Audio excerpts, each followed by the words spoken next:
അപ്പൊ അവരെക്കുറിയുടെ എണ്ണത്തെക്കുറിച്ച് അള്ളാഹുവിനെ അറിയൂ. ഇനി ശേഷം പറയുന്നുണ്ടല്ലോ, നമ്മൾ മുമ്പും പഠിച്ചിട്ടുണ്ടല്ലോ, അവരുടെ എണ്ണത്തെ സംബന്ധിച്ച് അള്ളാഹ്ക്കേ അറിയൂ എന്നുള്ളത് ശേഷം വരുന്നുണ്ട്. ഇനി അതിൻ്റെ ഇടയ്ക്കൊരു കാര്യം പറയാണ്, വലാ തഖൂലന്ന, നീ ഒരിക്കലും പറയരുത്, നീ പറഞ്ഞു പോകരുത്. വലാ തഖൂലന്ന, നിശ്ചയം നീ ഒരിക്കലും പറഞ്ഞു പോകരുത്. ലിശൈഇൻ, ഒരു കാര്യത്തെക്കുറിച്ചും, ലിശൈഇൻ, എന്ത് കാര്യമാവട്ടെ, ഏതൊരു കാര്യത്തെക്കുറിച്ചും നീ പറയരുത്. എന്ത് പറയരുത്? ഇന്നി ഫാഇലുൻ ദാലിക ഗദാ, തീർച്ചയായും ഞാനത് നാളെ ചെയ്യും എന്ന് നീ പറയരുത്. ഇവിടെ ഗദൻ എന്ന് പറഞ്ഞാൽ അതുകൊണ്ട് നാളെ എന്ന അർത്ഥത്തിലുള്ള പ്രയോഗം അല്ല. അതായത് വൽ മുറാദു ബിൽ ഗദി, ഇവിടെ ഗദ് എന്നുള്ളത് കൊണ്ട് ഉദ്ദേശം ഭാവിയിലെ ഏതുമാണ്. വരാൻ പോണ സമയത്തെക്കുറിച്ചൊക്കെ ഇവിടെ എന്ത് പറയണ്? ഗദ് എന്ന് പ്രയോഗിക്കണം. അല്ലാതെ നാളെ എന്നൊരൊറ്റ സമയത്തേക്ക് മാത്രം ഉദ്ദേശാർത്ഥമല്ല ഇവിടെ പറയുന്നത്. അപ്പൊ നാളെ ഞാനൊരു കാര്യം ചെയ്യും എന്ന് പറഞ്ഞാൽ ഭാവിയിൽ ഞാനൊരു കാര്യം പ്രവർത്തിക്കുക തന്നെ ചെയ്യും എന്ന് നീ ഒരിക്കലും പറയരുത്. തീർന്നിട്ടില്ല, തീർന്നിട്ടില്ല, പാചകം അവസാനിച്ചിട്ടില്ല. ഇല്ലാ അൻ യശാ അല്ലാഹ്, അല്ലാഹു ഉദ്ദേശിച്ചാലൊഴികെ എന്ന് ചേർത്ത് പറയണം. അപ്പൊ ഇൻഷാ അല്ലാഹ് എന്ന് പറയാതെ ഒരു കാര്യവും വരാൻ പോണ ഒരു കാര്യത്തെ പറ്റി പറയരുത്. വരാൻ പോകുന്നൊരു കാര്യം നമ്മൾ പറയുകയാണെങ്കിൽ ഇൻഷാ അല്ലാഹ് ചേർത്തിട്ടേ പറയാവൂ.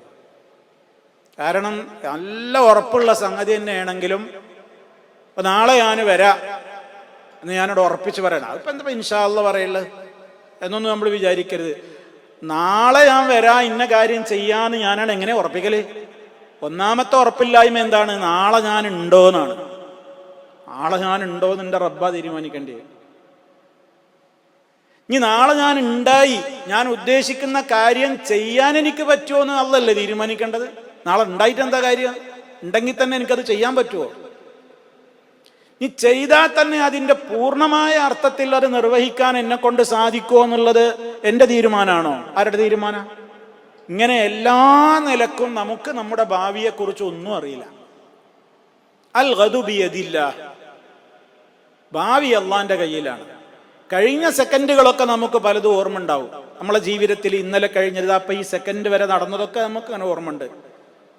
പറയാൻ പറ്റുമോ അത് കഴിഞ്ഞു പോയി. പക്ഷെ ഇനി വരാനിരിക്കുന്ന ഒരു കാര്യത്തിൽ ഞാൻ ചെയ്തോളാം, അല്ലെങ്കിൽ ഞാൻ പറയാം, അല്ലെങ്കിൽ ഞാൻ നിനക്ക് തരാം, അല്ലെങ്കിൽ ഞാൻ പൊയ്ക്കോളാം, അല്ലെങ്കിൽ ഞാൻ ഇത് പ്രവർത്തിച്ചോളാം എന്നെന്ത് പറയുമ്പോഴും ഇൻഷാ അല്ലാഹ് അത് അള്ളാഹുവിനോടുള്ള വിശ്വാസികളുടെ ഒരു അദബാണ്. നമ്മുടെ സംസാരത്തിലെ ഒരു അദബാണത്. ഞാൻ ചെയ്തോളാം ഇൻഷാ അല്ലാഹ്, ഇൻഷാ അല്ലാഹ്, അള്ളാഹു ഉദ്ദേശിച്ചെങ്കിൽ, അള്ളാഹിന്റെ മശിയത്തുണ്ടെങ്കിൽ ഞാനത് ചെയ്യാം. അതൊരു വിനയത്തിന്റെ, റബ്ബിനോടുള്ള അദബാണ്. എൻ്റെ റബ്ബിന്റെ തീരുമാനമേ നടക്കൂ എന്ന എൻ്റെ കണിശമായ തൗഹീദിന്റെ പ്രഖ്യാപനാണ്. ആര് വിചാരിച്ചാലും എൻ്റെ റബ്ബ് വിചാരിച്ചതേ നടക്കൂ എന്ന എൻ്റെ കൃത്യമായ ഈമാനിന്റെ പ്രഖ്യാപനമാണ് എന്ത്? ഇൻഷാ അല്ലാഹ്. അത് മനസ്സ് തട്ടി പറയണം. അത് കേവലം നമ്മൾ അസ്സലാമു അലൈക്കും പറയണ മാതിരി ഇൻഷാ അല്ലാഹ് അല്ല. ചിലർ ഇൻഷാ അല്ലാഹും പറയില്ല, ഈശാ അല്ലാഹ് പറയാ.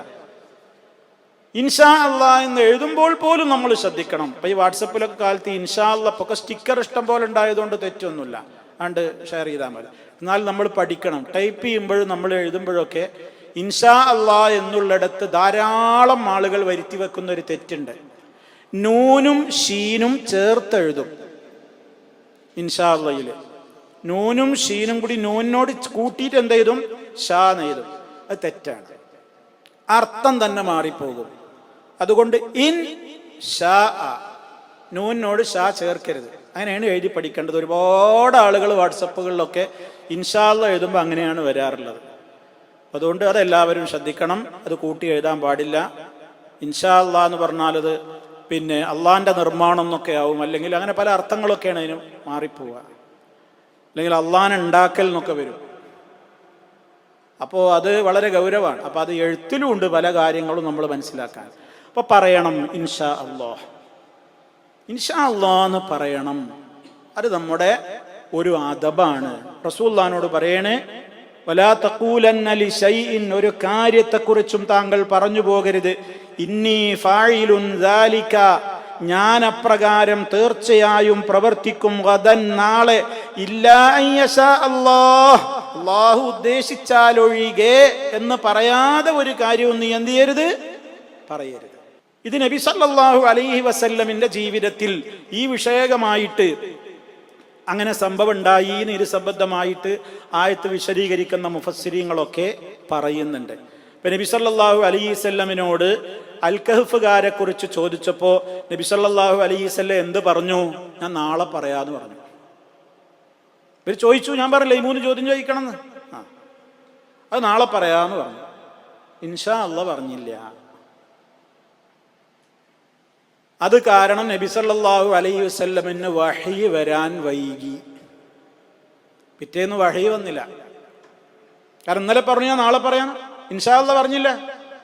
അപ്പൊ നാളെ വഹി വന്നില്ല. അപ്പൊ നബി സല്ലല്ലാഹു അലൈഹി വസല്ലമിന്റെ മനസ്സ് വല്ലാതെ വിഷമിച്ചു.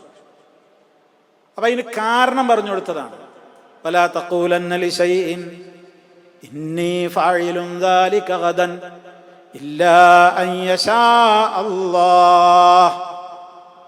അത് നബിന്റെ സത്യസന്ധതക്കും കൂടി തെളിവാണ് ആ സംഭവം. അള്ളാഹിന്റെ റസൂലിന്റെ സത്യസന്ധതക്കുള്ളൊരു തെളിവാണത്. എന്തേ? നാളെ പറയാന്ന് വാക്ക് കൊടുത്തിട്ട് അള്ളാഹിന്റെ റസൂലിന് വഹി കിട്ടിയില്ല. ഇപ്പൊ വേറുള്ളവരൊക്കെയാണ്, നമ്മളൊക്കെ ആണെങ്കിൽ എന്താ ചെയ്യാ, ആ വാക്ക് പാലിക്കുക എന്നുള്ള നിലയ്ക്ക് എനിക്ക് വഹി കിട്ടിയെന്ന് വെറുതെ കള്ളത്തരം പറഞ്ഞിട്ട് എന്തെങ്കിലും ഒന്നും പറഞ്ഞുകൂടായിരുന്നില്ലേ? അവരുടെ മുമ്പിൽ ആളാവാൻ വേണ്ടിയിട്ട് എന്തെങ്കിലും ഒന്ന് പറഞ്ഞുകൂടായിരുന്നില്ലേ? പക്ഷെ അള്ളാഹിന്റെ റസൂൽ എന്ത് ചെയ്തില്ല? പറഞ്ഞില്ല. അത് വരാതെ പറയൂല. അതാ മുത്ത് മുസ്തഫ സല്ലല്ലാഹു അലൈഹി വസല്ലം, വമാ യൻതിഖു അനിൽ ഹവാ, സ്വന്തം ഇഷ്ടപ്രകാരം അവിടുന്ന് സംസാരിക്കൂല. ഇൻ ഹുവ ഇല്ലാ വഹ്യുൻ യൂഹാ, വഹി നൽകപ്പെട്ടതേ പറയൂ, അല്ലാത്തത് പറയാൻ ഞാൻ ആളല്ല, എനിക്ക് പറ്റൂല. നബിക്ക് വലിയ ആഗ്രഹം ഉണ്ടായിരുന്നു. അവിടുത്തെ ജീവിതത്തിൽ തന്നെ ഒരുപാട് സത്യസന്ധതയ്ക്കുള്ള തെളിവുകളാണത്.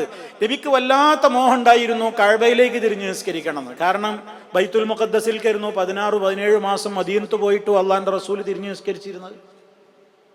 മദീനത്തേക്ക് ഹിജറ ചെന്നിട്ടും 16-17 മാസത്തോളം എവിടേക്കായിരുന്നു ഖിബില? ബൈത്തുൽ മുഖദ്ദസ്. എന്നാൽ നബിയുടെ മനസ്സിലാണെങ്കിൽ ഭയങ്കര പൂതിയുണ്ട്, എൻ്റെ പിറന്ന നാട്, ഞാൻ തിരിച്ചു പോന്ന ഞാൻ ഹിജറ പോന്നിട്ടുള്ള അവിടേക്കന്നെ മസ്ജിദുൽ ഹറാമിൽ തന്നെ കഅബായി കിട്ടിയെങ്കിൽ എത്ര നന്നായിരുന്നു. അതിനും വേണ്ടിയിട്ട് നബി ഇങ്ങനെ മാനത്തേക്ക് നോക്കി പ്രാർത്ഥിക്കുന്നതാണ്. എപ്പോഴാ വഹി വരുന്നത് ഇങ്ങനെ ദുആ ചെയ്തുകൊണ്ട് അള്ളാഹിന്റെ റസൂൽ കാലം കുറെ കഴിച്ചു കൂട്ടി. ഖുർആൻ പറയുന്നുണ്ട്, ഖദ് നറാ, നബിയെ നാം കാണുന്നുണ്ട്, തഖല്ലുബ വജ്ഹിക ഫിസ് സമാ, നിങ്ങളിങ്ങനെ മുകളിലേക്ക് ഇങ്ങനെ നോക്കിയിരിക്കുന്നത് ഞാൻ കാണുന്നുണ്ട്. വിഷമിക്കണ്ട, ഫലനുവല്ലിയന്നക ശത്റൽ മസ്ജിദിൽ ഹറാം, മസ്ജിദുൽ ഹറാമിന്റെ നേരേക്ക് തിരിയാനുള്ള കൽപ്പന ഞാൻ നിങ്ങൾക്ക് തരുക തന്നെ ചെയ്യും, അവിടേക്ക് നിങ്ങളെ തിരിക്കന്നെ ചെയ്യും. പക്ഷെ ആഗ്രഹം ഉണ്ടായിട്ടും അള്ളാഹിന്റെ റസൂൽ എന്ത് ചെയ്തിട്ടില്ല? റബ്ബിന്റെ ഓർഡർ വരുവോളം കഅബയിലേക്ക് തിരിഞ്ഞ് നിസ്കരിച്ചിട്ടില്ല. അതാ റസൂലുള്ളാഹ്. അള്ളാഹിന്റെ റസൂലിന് നല്ലതാണ് എന്ന് തോന്നുന്നത് വരെ റബ്ബിന്റെ ഓർഡർ കിട്ടുവോളം നബി എന്ത് ചെയ്തിട്ടില്ല? നടപ്പിലാക്കിയിട്ടില്ല. എങ്കിൽ ഇക്കാലഘട്ടത്തിലെ ആളുകൾ പറയുന്നു, നല്ലതല്ലേ എന്ന് തോന്നിയിട്ട് നമുക്ക് ദീനിൽ പലതും നടപ്പാക്കാം. അങ്ങനെ പറ്റുമോ? എനിക്ക് നല്ലതാന്ന് തോന്നണം, ഞാൻ നാളെ മുതൽക്കാണ് ദീനായിട്ട് പ്രഖ്യാപിക്കുക. അതിന് അധികാരമില്ല. മുത്ത് മുസ്തഫാക്ക് വരെ ധൈര്യം വന്നിട്ടില്ല. റസൂൽ ഇഷ്ടപ്പെട്ട കാര്യം വരെ നബി ചെയ്തില്ല. അള്ളാഹ് പറയട്ടെ, അള്ളാഹ് പറയാതെ എനിക്ക് ചെയ്യാൻ പറ്റൂല. അങ്ങനെ എന്തെല്ലാം പ്രവാചകൻ മോഹിച്ചിരുന്നു, ചെയ്തിട്ടില്ല. ഹിജാബ് നടപ്പിലാക്കാൻ വേണ്ടിയിട്ട് ആഗ്രഹം ഉണ്ടായിരുന്നു, നടപ്പിലാക്കിയില്ല. അങ്ങനെ പല വിഷയങ്ങളുണ്ട്. അപ്പൊ ഇവിടെ നബി സല്ലല്ലാഹു അലൈഹി വസല്ലമിന് ഇങ്ങനെ ഒന്ന് സംഭവിച്ചു. ഒരു ചെറിയൊരു പെശക് എന്നല്ല, നേരത്തെ കൽപ്പനയൊന്നും ഇല്ലല്ലോ, അതുകൊണ്ട് പെശകാന്ന് പറയാൻ പറ്റൂല. ഇൻഷാ അല്ലാഹ് പറയാതൊരു കാര്യം പറഞ്ഞു, അതിന് അദബ് പഠിപ്പിച്ചു കൊടുക്കുകയാണ്, പറ്റൂല, അത് പറയണം.